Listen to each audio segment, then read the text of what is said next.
성경 말씀 봅시다. 열왕기하 13장 1절부터 9절까지 교독하겠습니다. 1절에 유다왕 아하시아의 아들 요아스의 23년에 예후의 아들 요아스가 사마리아에서 이스라엘 왕이 되어 17년을 치리하며 여호와 보시기에 악을 행하여 이스라엘로 공적케 한 느바스의 아들 여로보암의 죄를 쫓고 떠나지 아니하였으므로 여호와께서 이스라엘을 향하여 노를 바라사 늘 아람 왕 하사엘의 손과 그 아들 베나닷의 손에 붙이셨더니 아람 왕이 이스라엘을 학대함으로 여호아스가 여호와께 간구하며 여호와께서 들으셨으니 이는 저희의 학대받으심을 보셨습니다. 여호와께서 이에 구원자를 이스라엘에게 주심에 이스라엘 자손이 아람 사람의 손에서 벗어나 전과 같이 자기 장막에 거하였으나 저희가 이스라엘로 공적케 한 여로보암 집의 죄에서 떠나지 아니하고 쫓아 행하며 또 사마리아의 아스라 목상을 그저 두었더라. 아람 왕이 요아스의 백성을 진멸하여 타작마당에 티끌같이 되게 하고 마병 50과 병거 10승과 보병 1만 외에는 요아스에게 남겨두지 아니하였더라. 여호와스의 남은 사정과 모든 행한 것과 그 권력은 이스라엘 왕 역대 지략에 기록되지 아니하였느니라. 요아스가 그 열조와 함께 잠에 사마리아에 장사되고 그 아들 요아스가 대신하여 왕이 되니라. 아멘. 아멘. 본문은 북쪽 왕 여호아하스에 대한 기록입니다. 여호아하스는 예후의 아들인데 예후는 아합의 가문을 진멸해버린 그런 사람으로 성경이 기록하고 있습니다. 여호아하스 17년 동안 통치를 했다. 그런데 여호와 보시기에 악했다. 한마디로 그렇게 정의를 합니다. 북쪽의 왕은 다 여호와 보시기에 악해요.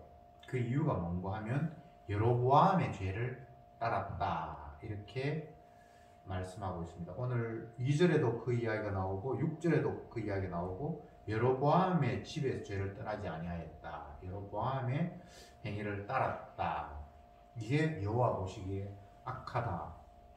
그렇게 성경이 규정하고 있습니다. 그러면 여로보암의 죄는 무엇인데 계속해서 북쪽의 왕들을 거론하면서 하나님은 계속 그 여로보암의 죄를 이야기하는가? 의문을 가져야 되겠죠?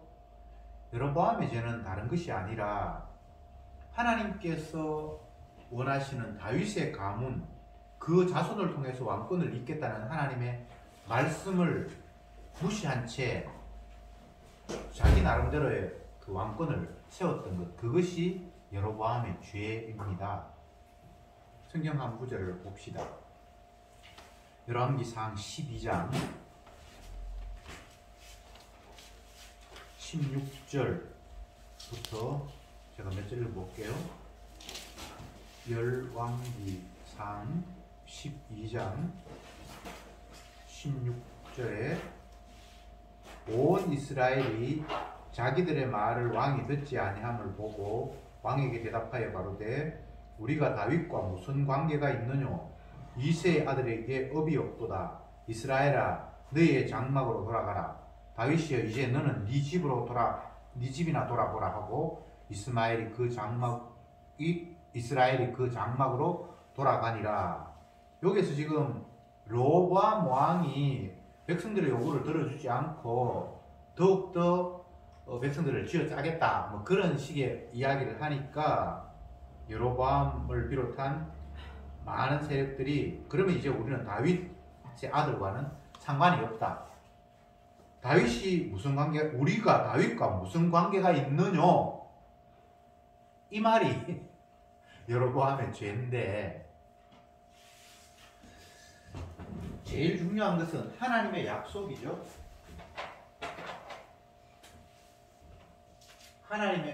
하나님의 뜻은 다윗의 자손, 자손을 통해서 만민이 복을 받을 것이다. 이렇게 이야기했고, 설사 다윗이, 그리고 다윗의 자손이 범죄한다 할지라도 그 왕권은 빼앗지 않겠다라고 말씀하신 것이 하나님의 약속입니다. 그런데 지금 우리가 조금 방금 전에 읽었던 그 열왕기 12장의 이야기는 많은 백성들이 다윗의 아들 솔로몬이 아버지처럼 백성들을 수탈하고 그때 성전 짓는다고 하고 왕궁 짓는다고 하고 하니까 백성들이 노역을 심하게 했어요. 그래서 잘 살긴 잘 살았는데 백성들은 힘들었겠죠. 그래서 그 아들 로보암이 왕이 되었는데 백성들이 찾아가서 부탁하기를 우리가 당신 아버지가 왕이었을 때 너무 힘들었습니다. 그러니까 이제는 당신의 아버지처럼 그렇게 백성들을 힘들게 좀 안 했으면 좋겠습니다라고 요청을 했을 때에 로보암이 그 신하들의 아버지의 신하들의 이야기를 들었으면 그래 내가 힘들게 하지 않겠습니다 이렇게 됐을 텐데 자기 동료들 친구들의 말을 듣고는 백성들이 당신을 무시하는 것 같으니까 그들에게 위협을 해야 된다. 아버지보다 더욱더 강하게 철권 통치를 한다라고 그들에게 선포해라. 근데 그렇게 해서 아버지보다 내가 더 너희들을 힘들게 할 것이다 라고 이야기를 하니까 백성들이 그러면 당신의 가문하고 우리하고는 상관이 없어 하면서 떠나가 버리고 여로보암이라는 사람을 왕으로 세웠잖아요. 지금 본문에서 여로보암의 죄를 계속해서 거론하고 있는데 여로보암의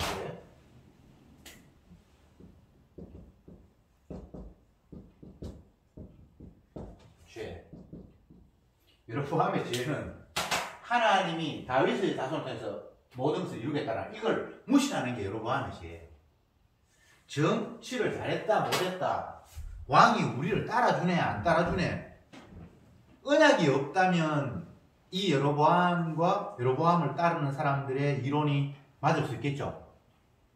왕이 백성들의 요구를 들어줘야 되고 백성들이 원하는 것들을 왕이 해줘야 되잖아요. 뭐 정당한 걸 요구하는데 부당한 걸 요구했으면 못 들어주겠지만 정당한 걸 요구하는데 왕은 당연히 들어줘야죠. 언약이 없다면 이 말이 맞아요. 여로보암과 여로보암을 따랐던 다수의 백성들의 이론이 맞아요. 그런데 언약이라는 게 있어요. 너희들이 편하고 말고 백성들이 원하는 사람일까 원하지 않는 사람일까 그와 상관이 없이 하나님이 다윗의 가문을 통해서 이스라엘의 영원한 왕권을 잇겠다고 하셨으면 그가 정치를 잘했든 못했든 그를 배반하면 하나님이 세운 왕권을 배반하는 것이고 하나님의 뜻을 어기는 거예요. 다시 한번 정리해 봅시다. 북왕국 남쪽의 유다 지파 말고 분열되어서 나간 북쪽 그쪽은 왕이 세워질 때마다 하나님이 그 왕을 평가를 하는데 평가하면서 계속해서 따라붙는 반복적인 이야기가 이 왕은 여로보암의 죄를 본받았기 때문에 여호와 보시기에 악했다 이 이야기를 계속해서 한단 말이죠. 오늘 본문 한번 봅시다. 13장 2절에 여호와 보시기에 악을 행하여 이스라엘로 범죄케 한 느바세 아들 여로보암의 죄를 쫓고 떠나지 아니하였다 이렇게 돼 있잖아요. 그러니까 북왕국 이스라엘의 죄는 그 왕들의 죄는 여로보암의 죄를 본받았고 그래서 하나님 보시기에 악했다는 겁니다. 여로보암의 죄가 뭐라고요? 하나님이 다윗의 가문을 통해서 영원한 왕권을 잇겠다고 했는데 그 가문을 무시하고 자기 나름대로 왕권을 세웠던 거예요. 그러니까 하나님의 언약을 떠난 게 여로보암의 죄예요. 복잡하진 않죠. 그러면 하나님께서 다윗 가문을 영원히 함께 하겠다라는 약속은 어디에 있는가? 이건 사무엘하 앞에 한번 열어봅시다. 지금보다 조금 앞에 가면 사무엘하가 있습니다. 사무엘하 7장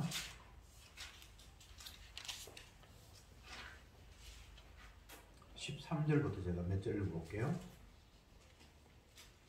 저는 내 이름을 위하여 집을 건축할 것이요 나는 그 나라 위를 영원히 경복케 하리라. 나는 그 아비가 되고 그는 내 아들이 되리니 저가 만일 죄를 범하면 내가 사람 막대기와 인생 채찍으로 징계하리니와 내가 네 앞에서 패한 사울 왕에게서 내 은총을 빼앗은 것 같이 그에게 빼앗지 아니하리라. 네 집과 네 나라가 내 앞에서 영원히 보존되고 네 위가 영원히 경고하리라 하셨다 하라. 이게 하나님께서 다윗에게 주신 약속이거든요. 그 집이 영원할 거라는 거예요. 사울은 하나님 범죄에서 쫓겨났다면 니는 범죄해도 하나님께 사울처럼 그렇게 쫓아내지 않겠다는 거예요. 그 가문을 통해서 하나님 뜻이 영원히 펼쳐지겠다. 마태복음에 오면 예수님을 설명하면서 아브라함과 다윗의 자손 예수 그리스도라고 예수님을 다윗의 자손으로 이야기하고 있잖아요. 그러니까 하나님의 약속은 다윗을 통해서 그 후손 예수님이 오셔야 되기 때문에 그 다윗의 가문을 외면하거나 등지거나 그건 하나님의 뜻을 등지는 거기 때문에 그것이 하나님 보실 때 가장 악한 것. 오늘 본문으로 이야기하면 여로보암의 죄라고 성경이 이야기를 하고 있습니다. 우리가 죄를 생각할 때는 성경에서는 하나님의 약속과 배치되는 것, 하나님의 약속을 벗어나는 것, 이것을 죄라고 규정을 하는데 언약을 믿지 않고 언약이 없는 사람들은 그런 식으로 죄를 개념을 규정하지 않잖아요. 뭐 윤리 도덕적이라든지 뭐 인간관계 속에서 죄라는 개념을 찾는데 성경은 그렇게 생각하지 않습니다. 제가 좀 전에도 말씀을 드렸습니다만 이스라엘이 분열될 그 당시의 상황은 르호보암이 백성들을 너무 이해하지 못하고 아버지 왕 때에 솔로몬 때에 세금도 많이 내고 부역도 많이 쓰고 왕궁도 짓고 성전도 짓고 무려 20년 동안 그 일을 했는데 그게 그렇게 단순한 일은 아니잖아요. 그 당시의 입장으로 봐서는 엄청난 대대적인 토목공사였거든요. 거의 뭐 백성들이 다 거기에 투입되었다고 해도 과언이 아닐 정도로 왕궁도 화려하게 지었고 성전도 엄청나게 잘 지었습니다. 근데 그게 왕이 짓나요? 백성들이 그게 다 도움이 되니까. 그래서 세금도 많이 내고 가서 일도 많이 하고 그래서 힘들었단 말이죠. 그러면 그 다음 아들이 왕이 되면 백성들을 좀 편하게 여유있게 해주는 것이 상식적으로는 맞는 이야기잖아요. 그런데 르호보암은 그렇게 안 하겠다. 나는 아버지보다 더 힘들게 너희들을 통치하겠다 라고 하니까 백성들의 마음이 돌아서서 그러면 우리는 당신을 왕으로 인정하지 않겠다 라고 돌아서서 여로보암을 왕으로 세우고 이게 지금 북왕국이잖아요. 근데 북왕국 전체는 언약이 없는 관점에서 보면 그들의 판단을 누구도 잘못됐다라고 할 수가 없단 말이죠. 그런데 언약이 없는 관점으로 보면 안 되는 거예요. 잘했든 못했든 그 왕이 뭐 백성을 수탈하든 통치를 잘하든 그와 상관없이 다윗의 가문이 하나님께서 세운 왕권으로 계속 이어지겠다고 하면 그냥 그 왕을 섬겨야 되는 거예요. 왜 성경은 이렇게 우리의 상식과 어긋나게 하나님의 언약이라는 것을 따르는 것이 도저히 우리에게는 납득이 안 되고 무리할 것 같은 그런 것들을 하나님께서 계속해서 따라야 된다라고 말하고 그걸 따르지 않았다고 해서 화를 내시는가? 그걸 또 우리가 한번 생각해 봐야 되겠죠. 하나님의 언약이 우리의 상식으로 받아들일 만하면 얼마나 좋겠습니까? 다윗의 가문을 통해서 왕권이 계속 될 것이다. 그렇게 이야기했으면 다윗의 왕권, 그 왕들이 백성들의 마음을 흡족하게 하고 하면 하나님이 세운 그 왕을 따르는 일에 하등의 문제가 없잖아요. 그런데 왕은 하나님 언약대로 세웠는데 그 왕이 백성과 충돌하고 백성들의 요구를 들어주지 않고 백성들을 힘들게 하고 의도적으로 하나님 이렇게 하시는 거예요.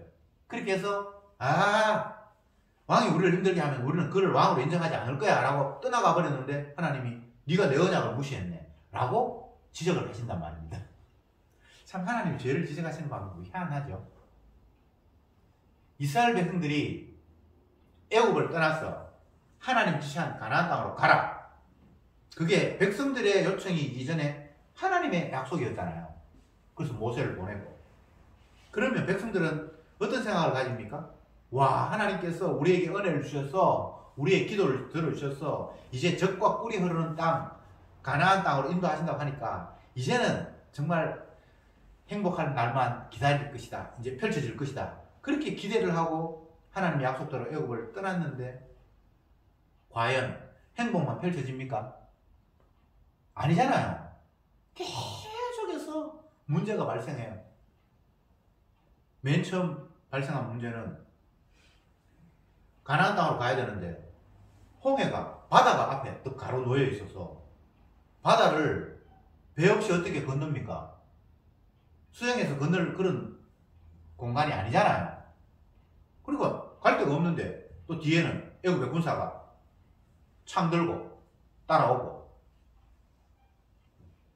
분명히 하나님이 가라고 하셔서 갔으면, 말씀에 순종했으면 일이 평탄하게 모든 일이 순조롭게 돼야 되는데 그렇지 않다 이 말입니다.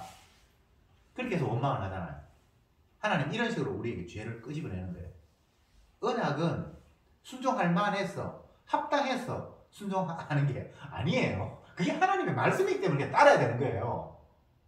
분리해도 상관이 없고 유분리하고 상관이 없는 거예요. 이걸 우리가 알아야 돼요. 아, 성경에 보니까 이게 하나님 뜻이네. 하나님 뜻대로 하면 하나님께서 형통하게 해주시겠지. 그게 마귀의 유혹이에요. 형통과 불통은 우리의 내 육의 관점에서 덧없는 게 아니에요. 제가 요셉을 늘 이야기하는데, 요셉은 12형제 가운데 11번째 아들이에요. 근데 하나님께서 그를 장자로 세우시겠다고 약속을 하셨고, 그래서 꿈도 주셨고, 그 꿈이 계시예요. 계시. 앞으로 일어날 일, 예언, 그 약속. 해와 달과 엄마 아빠 11별이 형제 다 자기에게 절을 한다. 자기가 우뚝 선다는 거예요. 그러니까 하나님께서 자기의 계시를 주고 하나님 뜻을 주셨으면 이제 앞으로 계시가 펼쳐지는 과정이 순탄해야 되잖아요. 그런데 그렇지 않죠. 형들의 미움을 받아서 남의 나라에 종으로 팔려가고, 그 종으로 팔려가서도 일이 형통하게 되면 되는데 그 집에서 열심히 일했는데 강간범으로 뭐래 감옥에 가고, 또 그 감옥에 갇힌 사람의 꿈을 해석해줘서 그 사람이 풀려나면 내 억울함을 들어줄 거다라고 생각해서 했는데 전혀 그 사람을 잊어버리고 계속해서 일이 이렇게 꼬여가요. 그런데 그 과정 전체를 하나님은 언약적인 관점에서 형통하였더라. 약속을 이루는 일에 지금 하나도 어긋남이 없이 잘 지금 순조롭게 가고 있다는 거예요. 이 형통이라는 개념은 요셉의 육의 관점에서 아무 문제가 없어서 형통하다는 이야기가 아니라, 언약하신 하나님이 언약대로 일을 진행해 가는 데 있어서 하나도 문제가 없다라는 차원에서 형통하였더라라고 성경이 이야기하고 있듯이, 오늘날 성도들에게 주님의 약속을 이루는 데 있어서 하나도 주님은 막히는 게 없어요. 은혜 안에서 형통하게 다 일이 진행되는 거예요. 근데 이 약속을 우리는 잘못 이해하는 것이, 하나님의 약속을 이루어감에 있어서 내 육신도 편안하고 아무 어려움 없이 잘 될 것이다라는 그런 약속도 아닌 걸 내가 그냥 믿어버리는 거예요. 그건 약속이 아니에요. 내 일 편안하게 될 것이라는 약속 주님이 하신 적이 없거든요. 주님이 말씀하신 형통은 내가 너를 피를 증거하는 증인으로서 부족함이 없도록 활용할 것이다. 근데 그 과정에서 육은 엄청난 고난과 핍박과 아픔이 있어요. 예수님처럼. 그게 성경의 약속인데 우리는 그 약속을 자꾸 마귀의 유혹으로, 하나님의 앞에 순종하면 너 모든 일이 잘 될 거야, 너 걱정 없을 거야, 너 이제 고생 안 할 거야 라고 약속 아닌 걸 자꾸 우리에게 심어줘요. 주님이 가신 길이 어떤 길이었습니까? 고난의 길이었잖아요. 그러면 주님의 자녀들이 주님과 가신 그 길을 그냥 가는 거예요. 고난이라는 개념을 또 자꾸 고생하는 것과 연관시키는데 그 말이 아니라, 우리는 주님의 능력에 사로잡혀서 언약의 길로 끌려가고, 마귀는 그 언약을 방해하는 그런 구도가 형성이 되니까 이 부닥침이 이게 고난이에요. 이 부닥침 속에서 내 육신이 배가 불러도 그건 고난이고, 몸이 편안해도 그건 고난이고, 감옥에 가도 고난이고, 바깥에 있어도 고난이에요. 그런 차원에서 주님이 고난을 이야기했지, 고생하고 힘들다라는 이런 것과 연관시키면 안 됩니다. 이 세상은 마귀가 장악하고 있어요. 그래서 복음의 광채를 가리는 역할들을 그들은 기계적으로 그냥 해요. 근데 언약의 백성은 주님의 언약에 끌려가서 언약을 실현하는 일에 끌려가잖아요. 그래, 이게 그냥 두 세력이 충돌하는 거예요. 그래서 성도를 고난이라고 이야기한 거예요. 성경이 이야기하는 개념이 아닌 언약이 빠진 선악적인 개념을 가지고 자꾸 우리는 하나님의 말씀도 이해하려고 그러고 세상을 이해하려고 그러고 상대를 이해하려고 그러는데, 그게 마귀의 전략입니다. 언약 빠지면 아무것도 이해가 안 돼요. 언약적인 관점에서 모든 것들을 주님은 말씀하셨기 때문에 언약을 반드시 집어 넣어야 됩니다.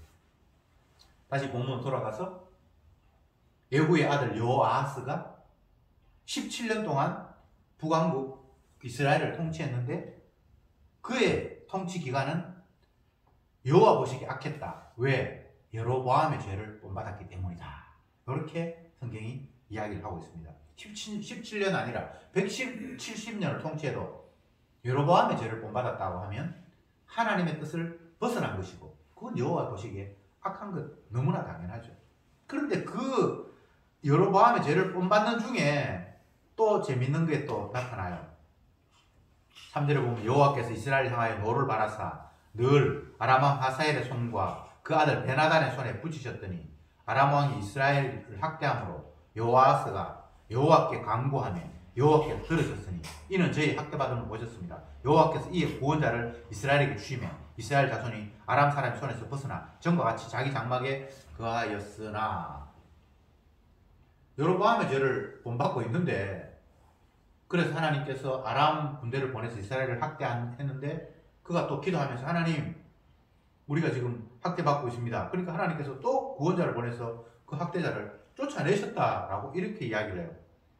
여기에 보면 구원자를 이스라엘에게 주시매 5절에 여호와께서 이에 구원자를 이스라엘에게 주시매 이런 표현이 있죠. 그죠? 근데 이런 표현들은 그냥 우연한 표현이거나 그냥 간과해버리는 스쳐 지나가야 할 그런 표현이 아니에요. 이 의미는 어떤 것인가 하면 구원자가 없으면 너희들에게는 영원한 희망이 없다라는 사실을 주님이 그들에게 보여주시는 거예요. 구원자. 구원자라는 말은 참 간단한데 이스라엘 백성들이 아람 왕의 침략을 받아서 엄청나게 지금 고생을 하고 있어요. 그런 상황에서 아하스가 여호와께 간구를 하니까 하나님께서 구원자를 보내주셔서 그 아람의 군대를 쫓아가게 하셔서 편안하게 되었더라. 이런 구도는 모든 성도들에게 하나님께서 집어넣으신 반드시 이렇게만 될 수밖에 없는 그런 어떤 그 정형, 틀을 우리에게 제시해 주신 거예요. 구원자가 없으면 우리에게는 영원한 핍박입니다. 영원한 저주입니다. 근데 구원자가 오시면 그 고통으로부터 그 압박으로부터 해방될 수 있다라는 힌트를 여기에 남겨두셨습니다. 자, 다시 한번 정리해 봅시다. 하나님이 북왕국 이스라엘 여호아스 왕을 평가하면서 너는 여로보암의 죄를 본받았기 때문에 여호와 보시기에 악해 이렇게 전체로 평가를 하셨습니다. 그래서 아람 군대를 보내서 그들을 압박하게 하셨습니다. 그런데 왕이 하나님 앞에 간구하기를 주여 우리가 너무나 힘듭니다 이렇게 이야기하니까 그래 알았다 하면서 구원자를 보내서 적들을 쫓아내셔서 평안을 회복했다 이렇게 이야기하고 있습니다. 구원자. 이 땅의 모든 인간들은 죄로 말미암아 핍박과 고난과 저주가 합당합니다. 그런데 그 상황에서 구원자가 오니까 그 문제가 해결이 됩니다. 이게 하나님께서 만드신 세상의 구도예요. 주 예수를 믿어라. 그리하면 너와 네 집이 구원을 얻으리라. 바울이 옥을 지키고 있는 간수에게 했던 이야기잖아요. 바울이 이 복음 주 예수를 믿어라 그래야하면 너와 내 집이 구원을 얻으리라 라고 선포하기 이전의 상황은 바울은 죄수여서 옥에 갇혀있고 옥을 지키고 있는 그 간수는 바울을 감시하는 그런 한 사람이 을이고 한 사람이 갑인 그런 구도잖아요. 한 사람은 감옥에 있고 물론 뭐 그들의 관점에서는 죄를 지었으니까, 국법을 어겼으니까, 세상적인 관점에서는 바울이 나라를 혼란하게 만들고 이 민족을 혼란하게 만든 그 예수를 죽였는데, 그 예수가 참 메시아라고 자꾸 이야기하고 계속 혼란을 퍼뜨리니까 국가 혼란을 막기 위해서 그를 옥에 가두었고, 옥을 지키고 있는 간수는 갑의 입장에서 을을 이렇게 지키고 있는데, 어느 날 갑자기 어느 순간 옥문이 열리고 바울에게 채워졌던 착고가 풀리고, 자기는 졸고 있었는데 바울이 옥에서 나와. 그러니까 막 깜짝 놀라고 가벌관계가 완전히 뒤바뀌어버린 그런 상황에서 바울이 하는 이야기가, 너 옛날에 나 감옥에 있을 때 심히 학대했지, 이제 내가 너를 가만두지 않을까, 뭐 이런 식으로 나오는 건 아니고 그냥 편안하게 주 예수를 믿어라, 그래 하면 너와 내 집이 구원을 얻으리라, 이런 이야기를 해요. 이게 이제 언약 안에 있는 사람의 모습인데, 언약 없는 사람들은 늘 세상적인 권위와 힘으로 상대를 억압하고 누르고, 반대로 내가 그동안 눌렸으니까 이제 너도 한번 당해봐라, 이런 식이 되지만, 언약 안에 있는 사람들은 그런 힘의 구도를 가지고 상대를 대하는 게 아니에요. 옥에 있으나 풀려나나 진정한 구원은 예수님의 피로만 우리가 이 죄악된 세상에서 건진받을 수 있다라는 이런 놀라운 메시지를 전하는 거죠. 제가 계속해서 본문을 보면서 여로보암의 죄는 하나님의 언약을 떠난 것이다, 하나님의 언약을 떠나서 자기 상식으로 나라를 세우고 자기 상식으로 훌륭한 사람을 왕으로 세우고, 이게 여로보암의 죄예요. 오늘날 신약적으로 이야기를 하면 예수님의 약속, 하나님의 약속, 십자가를 통해서 자기 백성의 죄를 사하시겠다라는 그 주님의 약속을 떠나는 것이 여로보암의 죄예요. 다른 게 아니에요. 십자가 떠나버리면 그건 언약이 없는 거잖아요. 그죠? 하나님은 자기 아들을 통해서 모든 걸 다 말씀하셨는데, 그 아들을 보내서 아들 낳으리 이름을 예수라 하라, 이는 자기 백성을 저희 죄에서 구원할 자시라. 아들을 통해서 자기 백성을 구원하시는데, 그 아들을 인정하지 않는 것, 그게 여로보암의 죄고, 여호와 하나님을 분노하게 만드는, 하나님이 진노할 수밖에 없는 상황을 연출하는 거죠. 잘 아는 말씀이지만 또 한번 찾아봅시다. 요한복음 6장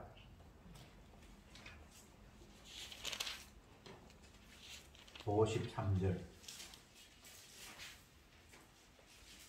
같이 한번 읽어볼까요? 시작. 예수께서 이르시되 내가 진실로 진실로 너희에게 이르노니 인자의 살을 먹지 아니하고 인자의 피를 마시지 아니하면 너희 속에 생명이 없느니라. 지금 예수님께서 인자의 살을, 자기 자신이죠, 살을 먹지 아니하고 자기 자신의 피를 먹지 아니하면 너희에게 생명이 없다.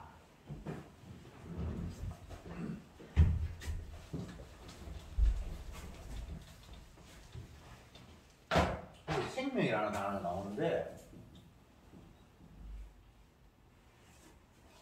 언약적인 관점 아닌 생명은 사람이 움직이고 호흡하고 하는 게 생명이잖아요. 근데 언약적인 관점에서는 그게 생명이 아니거든요. 인자의 살, 예수님이죠, 그죠? 예수님의 살과 피를 먹고 마셔야 생명이다, 이렇게 이야기했잖아요. 지금 열왕기하 13장에서 하나님께서 북왕국 이스라엘 왕 여호아하스에게 너는 여로보암의 죄를 본받았기 때문에 악하다, 여호와 보시기에 악하다, 여로보암의 죄를 본받았다는 것은 하나님의 언약인 다윗 왕권을 잇겠다라는 것들을 무시하고 자기 마음대로 왕권을 세웠다는 것, 그러니까 하나님의 언약을 무시한 것이 이게 여로보암의 죄예요. 언약 무시. 자, 봅시다.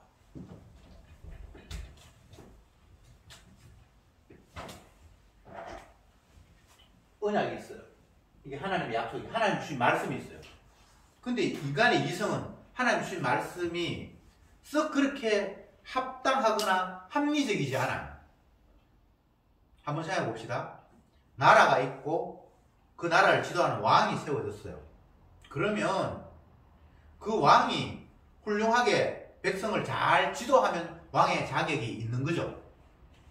그래서 그 왕은 계속해서 왕권을 유지해야 되겠죠. 세상적인 관점에서 보면. 근데 하나님은 왕을 세워놓고 백성들을 잘 다스리면 왕권이 지속되겠다, 그렇게 말씀하시지 않고, 내가 다윗의 후손을 통해서는 어떤 경우가 있어도 그 왕권을 빼앗지 않고 계속해서 연결하겠다, 이렇게 약속을 하신 거예요.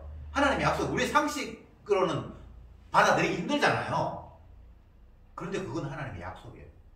그 약속을 배척하거나 내 입장에서 이거는 도저히 안 돼, 이래서는 나라 꼬라지가 안 돼, 이런 왕이 돼가지고는 백성이고 나라고 다 망할 거야, 제대로 된 왕을 세워야 돼, 이게 여로보암의 죄예요.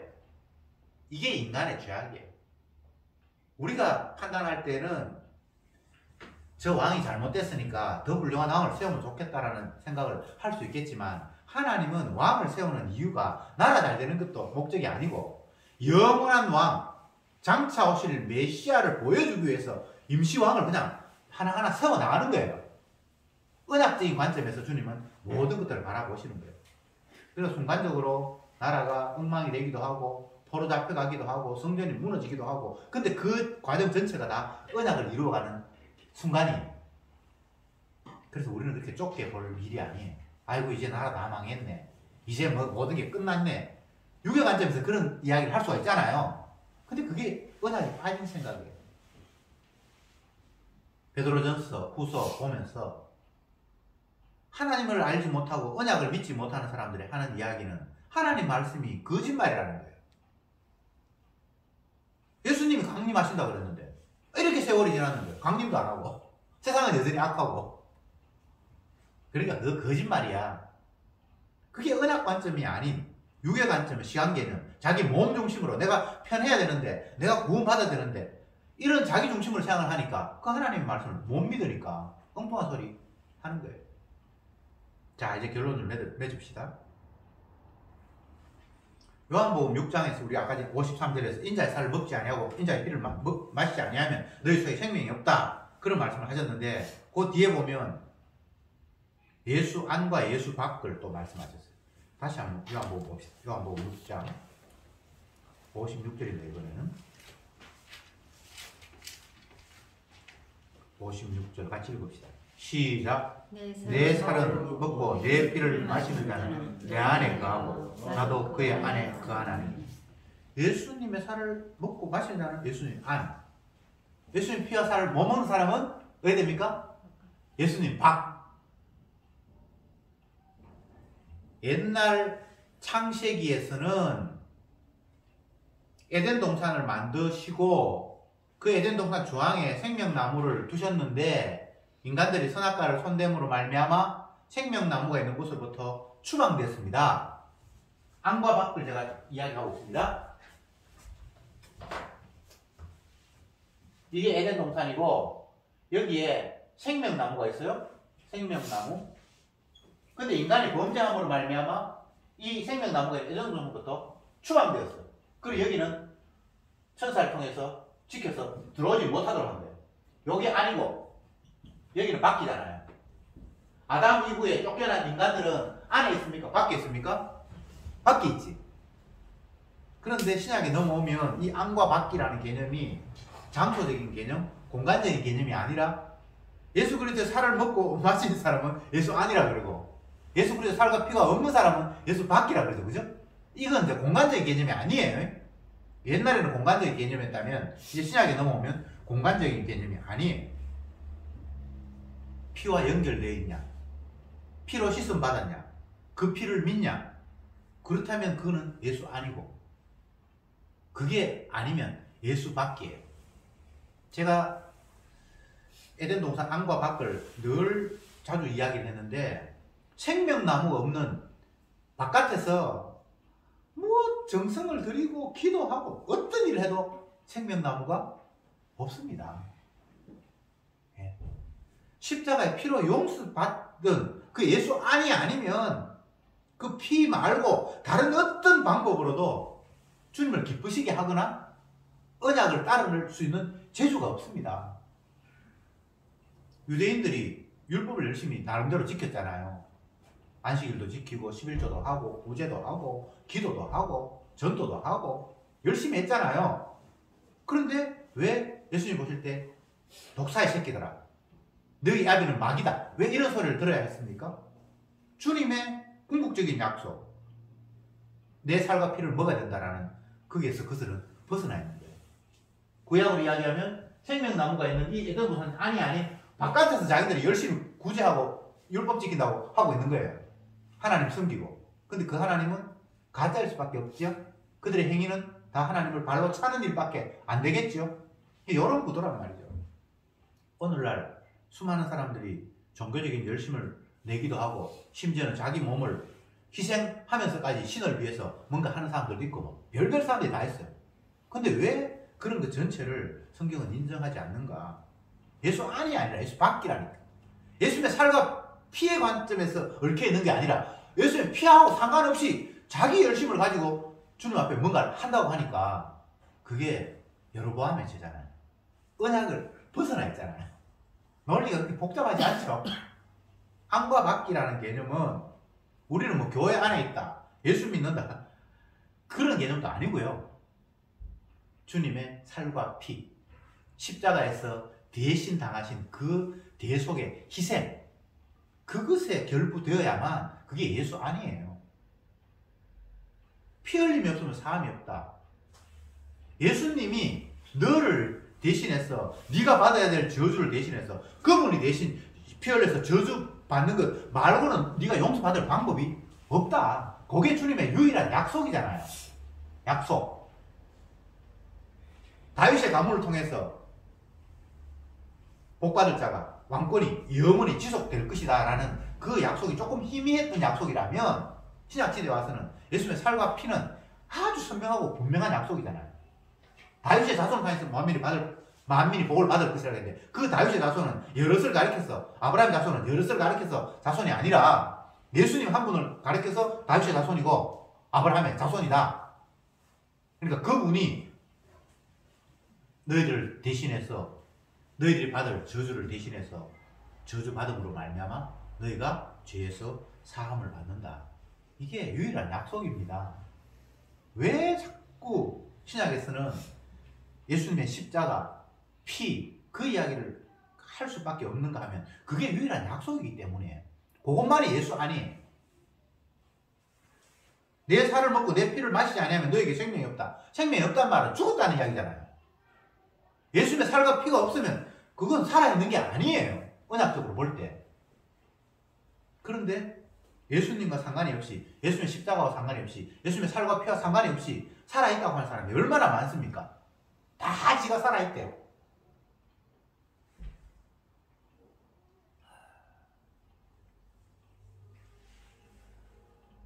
부모님이 아직도 살아계셔서 생신이 돼서 자녀들, 손자들 모여서 어머님 축하하고 할머니 축하하고 그런 광경들이 인간적인 관점에서 참 아름답고 행복해 보이잖아요. 근데 은학적인 관점에서 보면 그건 살아있는 게 아니잖아요. 그 자체가 살아있는 게 아니잖아요. 은하가 아닌 선학적인 개념을 가지고 자꾸만 세상을 바라보고 뭔가를 이해하려고 하고 그것 때문에 웃고 울고 하는 이 어리석음에서 이제는 벗어납시다. 예수님의 살과 피가 아니면 그건 산 게 아닙니다. 열심이잖아요. 진심이잖아요. 그 진심은 알아줘야죠. 예수 밖에서 진심이 무슨 진심입니까? 예수 밖에서 그 열심이 무슨 열심이에요? 양심. 죄인의 양심을 성경은 그냥 죄라고 하지 그걸 단 1%의 가치도 허용하지 않습니다. 노력했다, 애썼다. 주님은 그걸 인정하는 분이 아니에요. 내 피로 씻음 받았냐? 내가 준 건 니한테 있냐? 예, 주님의 피가 나를 덮었잖아요. 그것만이 주님께서 기뻐하시는 유일한 약속이다 라는 사실을 오늘 본문은 우리에게 다시 한번 확인시키고 있습니다. 기도합시다. 주님, 하나님께서 약속하신 다윗의 가문, 그 왕권을 벗어나 새롭게 뭔가를 만들었던 그 북쪽 이스라엘을 향해서 너희들은 여로보암의 죄를 본받았다. 한마디로 그렇게 그들을 낙인 찍었습니다. 주여, 언약 밖에 무엇이 있습니까? 예수 그리스도 안만이 우리에게 유일한 생명임을 다시 한번 확인시켜 주셨사오니 주여, 다른 것에 우리의 마음이 빼앗기지 말게 하시고 온전히 주님의 약속에만, 예수 그리스도의 보혈의 피만이 우리에게 유일한 생명이며 자랑임을 증거하며 살아가게 하옵소서. 예수님의 이름으로 기도드리옵나이다. 아멘.